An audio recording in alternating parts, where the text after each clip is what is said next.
Alors, donc, bonjour, je m'appelle Jérémy, j'ai 37 ans. J'ai une femme qui s'appelle Julie, deux enfants, Léon et Marius, qui ont 3 ans et 7 ans. J'ai une société dans le service après-vente de chauffage et de climatisation. Et donc, en janvier 2019, en fait, donc, j'avais des grosses douleurs au niveau du ventre et du dos. Au début, on pensait que c'était dû au stress que j'accumulais dans mon travail. On m'avait dit éventuellement que ça pouvait être aussi un burn-out. Suite à différents examens, donc on m'a demandé de repasser une échographie. Et en fait, ça s'est très mal passé parce que la semaine d'après, j'ai pas eu le temps d'aller faire cette échographie car la semaine d'après, en fait, ma femme m'a emmené aux urgences car ça n'allait pas du tout. Et, euh, et donc, suite à ça, on m'a passé différents examens. Donc, ils m'ont passé une échographie, ils m'ont passé ils m'ont passé ils m'ont passé différents examens. Et suite à ces examens, on m'a dit que donc j'avais un problème sur la vésicule biliaire. Donc on m'a dit qu'il fallait retirer la vésicule biliaire qui était donc pleine de boue et c'est la raison pour laquelle j'avais ces grosses douleurs. Donc le chirurgien a fait cette opération et en fait suite à cette opération, il est resté 4 heures au lieu de rester une demi-heure, trois quarts d'heure, car il avait détecté en fait à l'époque il appelait ça une pastille. Et cette pastille, c'était donc une tumeur sur les voies biliaires qui a donc été détectée 15 jours après suite à une jaunisse. Donc, j'ai été rapatrié en urgence à l'hôpital de ma ville. Et suite aux différents examens qu'on m'avait pu faire, plus aux prises de sang, en fait, il s'est avéré que c'était donc un cancer sur les voies biliaires. Donc, ça s'appelle un cholangiocarcinome. Et donc, il s'est avéré métastasé sur le péritoine, donc en stade 4. Donc voilà. On m'a mis des prothèses biliaires pour justement enlever cette jaunisse. Et suite aux prothèses, on m'a dit que l'opération allait être très compliquée, mais on a quand même voulu essayer de le faire. Donc le chirurgien a fait une embolie portale, donc c'est-à-dire qu'on m'a atrophié la moitié du lobe droit du foie afin d'accéder à la tumeur et on devait me refaire les voies biliaires avec les intestins. Donc c'était une opération qui était assez conséquente et assez longue. Donc, cette opération devait être faite si donc il n'y avait pas de métastase, on va dire un deuxième organe de toucher. Malheureusement, le jour de l'opération, ils ont détecté que le péritoine était touché, donc ce qui m'a rendu inopérable et inguérissable à ce moment-là. Et j'ai donc commencé une chimio palliative, c'est-à-dire que on me donnait donc à peu près un an de vie à peu près en termes d'espérance de vie. C'est là que ça a été assez compliqué. Voilà, ça a été une énorme nouvelle négative, on va dire, au niveau de ma famille et au niveau de mon entourage. Donc, ça a été très, très, très dur à accepter tout ça. Et donc, au moment de l'opération, en fait, on m'a fait une biopsie pour voir si justement j'avais une réceptivité à l'immunothérapie. Donc, j'ai fait 1 mois et demi de chimio que j'ai très, très mal supporté. Donc, je ne faisais quasiment rien, sachant que je devais quand même en partie gérer mon entreprise, même si j'étais en arrêt de travail, j'ai le droit de gérer mon entreprise, mais je n'ai pas le droit de travailler. Donc, j'ai pas le droit d'aller sur le terrain. Donc, allier, on va dire, la maladie, la famille, le travail, c'est pas facile tout le temps. Ouais. Donc, voilà. Et surtout que la chimio me rendait vraiment très affaibli. Et, j'étais vraiment pas bien du tout. Et au bout d'1 mois et demi, donc on a arrêté la chimio. Et 15 jours après, parce que du coup ça n'allait pas, j'avais mes globules blancs qui descendaient assez vite.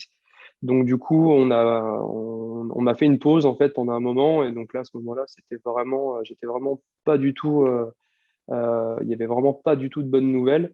Et 15 jours après, en fait, on nous a rappelé pour nous dire que du coup, on avait reçu les résultats de la biopsie et j'étais donc réceptif à l'immunothérapie. Et donc là, le soleil est apparu, entre guillemets.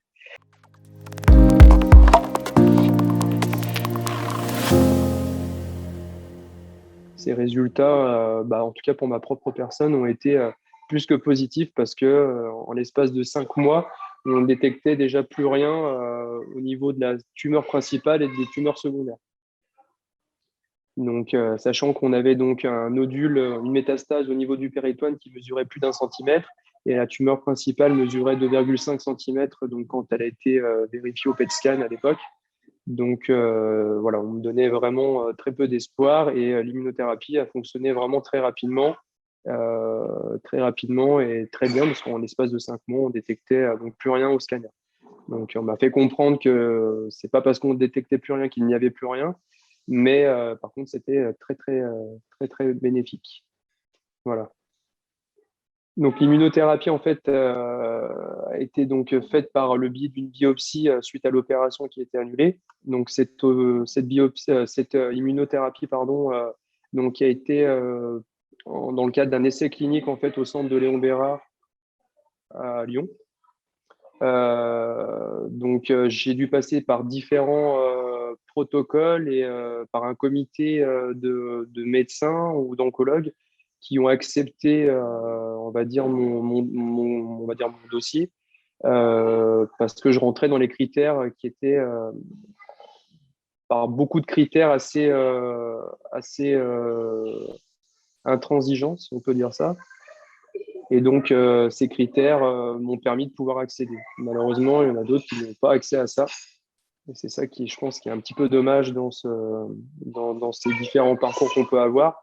C'est que malheureusement, pas tout le monde peut accéder à cet immuno ou à l'immunothérapie en règle générale. Et c'est vrai que entre choisir une chimiothérapie palliative où on vous donne un an de vie et une immunothérapie en essai clinique qui vous donne peut-être une possibilité de quelque chose, forcément, on va pas se poser 50 000 questions et on va dire oui, quoi, parce que du coup, forcément, l'essai clinique, euh, j'ai dû signer des documents qui m'ont permis qui ont dit comme quoi que je sortais, on va dire, du contexte général pour entrer dans un essai clinique. Donc voilà, c'est des choses qui sont aussi un petit peu, voilà, qui font un petit peu peur au départ quand on ne sait pas. On se dit comment ça va se passer si jamais ça marche pas. Mais de toute façon, j'avais que cet espoir-là de pouvoir avoir quelque chose de positif. Donc la question, c'est vraiment posée. Elle s'est posée 3 secondes et j'ai accepté tout de suite le, le protocole. Qu'aujourd'hui, la chimio, j'étais couché, j'étais nauséeux, j'étais pas bien. Et en fait, c'est ça qui est super important, c'est que vis-à-vis de l'immunothérapie, en fait, la force, et moi, c'est mon ressenti à moi, c'est que, en fait, pour pouvoir combattre, entre guillemets, cette maladie, à mon sens, en fait, il faut qu'on soit fort d'esprit, de caractère et physiquement.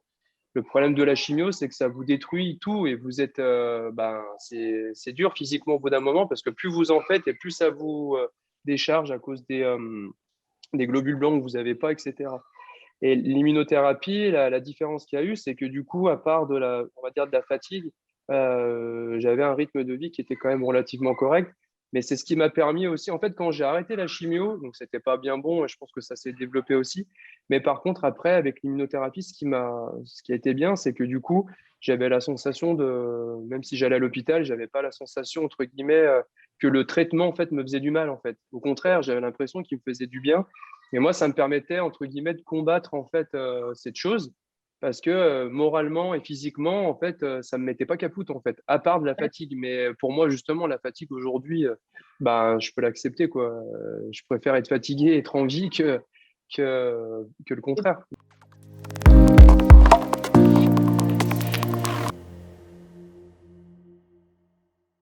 Donc, le message que je peux faire passer, c'est oui, il faut être entouré, il faut ne jamais rien lâcher, parce que moi, on m'a encore dit comme quoi que j'avais très peu d'espoir. On m'a donné un an de vie, et aujourd'hui, je continue à gérer mon entreprise, à avoir ma vie de famille, à vivre, on va dire, pour quelqu'un qui est dans cette situation-là, je pense que je vis quand même très bien. Je pense que malheureusement, il y a beaucoup de gens qui n'ont pas cette possibilité-là. Donc, je pense que ça, c'est une chance. Et moi, je revendique vraiment ce traitement. Et heureusement qu'il y a des gens qui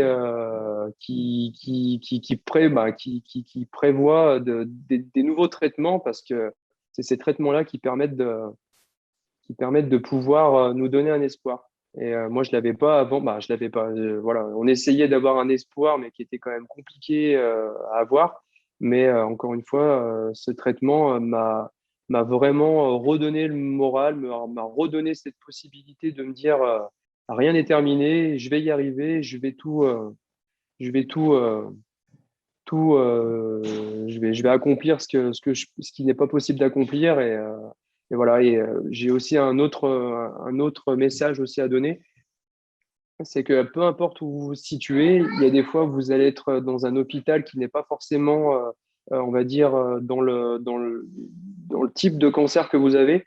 Donc, il faut, je pense, se rapprocher des hôpitaux qui sont spécialisés dans votre pathologie, de demander des deuxièmes avis, parce que je pense que c'est important. Et surtout, je pense que c'est dans tous les cas de cancer ou tous les types de ce type de maladie, de demander des essais cliniques, en fait, de demander la possibilité de pouvoir avoir accès à des essais cliniques, parce que encore une fois, c'est ce qui nous permet, entre guillemets, les essais cliniques aujourd'hui, même si c'est pas quelque chose de commercialisé, et ben parfois, en tout cas pour ma propre personne, c'est ce qui m'a permis de me sauver. Enfin, c'est ce qui m'a sauvé encore une fois. Alors au niveau des médecins, euh, voilà, c'est encore une fois, c'est mon vécu. Il y a eu des moments où ça a été très difficile parce que des fois, on met pas forcément la, comment dire, on aimerait avoir un peu plus de compassion ou avoir un peu plus de tact sur la manière dont on nous dit les choses. Nous, il y a eu des moments donnés, on nous a dit vraiment, en tout cas, mes parents et ma femme ont été convoqués plusieurs fois pour me dire, pour parler de mon cas, et ils étaient très, très durs. Et je pense qu'il y avait un manque de forme au niveau de comment on pouvait dire les choses. Voilà, il y a eu des moments, voilà, même pour moi, j'avais comment dire, j'avais des consultations où on me disait que c'était très, très, très mal barré pour moi. Et voilà, j'étais fort psychologiquement devant le médecin, mais dès que je sortais, en fait, bah, j'étais en pleurs. J'étais complètement voilà quoi, lessivé de ce qu'on venait de me dire. Et généralement, c'était voilà, il fallait que ma femme me reprenne à côté en me disant, mais t'inquiète, ça va aller. Et après, j'avais beaucoup de soutien. Et je tiens aussi à le dire par mon taxi qui me raccompagnait. Voilà, c'était une personne qui m'accompagne toujours. Et voilà, je tenais quand même à dire ça parce que ça, c'est super important. Les taxis, ils ont énormément de parts. Et moi, mon taxi, c'est quelqu'un qui a été très à l'écoute et aujourd'hui, c'est devenu un ami. Donc voilà, ça, je pense que c'est super important parce que c'était mon premier confident avec ma femme quand je sortais de la consultation. Et voilà, ça, c'était important qu'il soit là à ces moments-là.